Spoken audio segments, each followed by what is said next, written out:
ZB9 news. గోదావరికనిలోని Hanuman Nagar ప్రధాన దారి రోడ్డులో ప్రమాదకరంగా పెద్ద గుత్త ఏర్పడిందని ఈ నెల 5న జరగబోయే నిమజ్జనంకి వెళ్లే గణనాథుల ప్రధాన దారి ఇదే కావడంతో స్థానిక మున్సిపల్ అధికారులు మరియు సింగరేణి యాజమాన్యం దీనిపై త్వరగా స్పందించి ఈ గుంత పూడిక జరిపించాలని భారతీయ జనతా పార్టీ ఎస్సీ మోర్చా జిల్లా నాయకులు కోరారు. ఈ కార్యక్రమంలో senior mechanic Damodar, Bharatiya Janata party నాయకులు బంగారు సునీల్, స్థానికులు బబ్బి, నీలపు శ్రీనివాస్, సురేష్ తదితరులు పాల్గొన్నారు.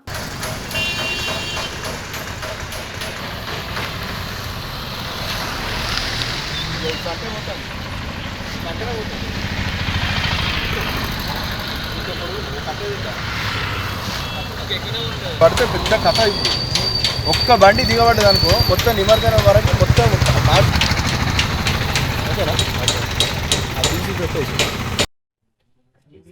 మన గోదావరికని హనుమాన్ నగర్ లో ఈ మెయిన్ రోడ్డు చాలా రంధ్రం పడ్డది.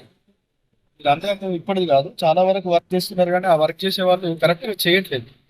ఇప్పుడే ఎందుకు దీని గురించి మాట్లాడుతున్నామంటే, ఇప్పుడు ఇంకొక 3-4 డేస్ తర్వాత ఇక్కడ నిమజ్జనానికి పెద్ద పెద్ద వాహనాలు, పెద్ద పెద్ద గణనాథులు ఇదే దారి నుండి గోదావరికి వెళ్తాయి.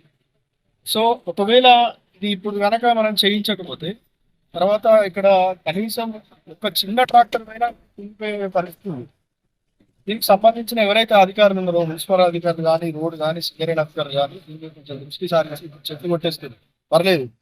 అట్ ద సేమ్ టైం ఎక్కడెక్కడైతే రోడ్స్ గుంతలు ఉన్నాయో, తర్వాత ఇదైతే చాలా ప్రమాదంగా ఉంది. ఇదైతే వెంటనే దీనిపై కొంచెం యాక్షన్ తీసుకొని వర్క్ తొందరగా 3 days లో కంప్లీట్ చేస్తే గణనాథులు అందరూ వెళ్తారు.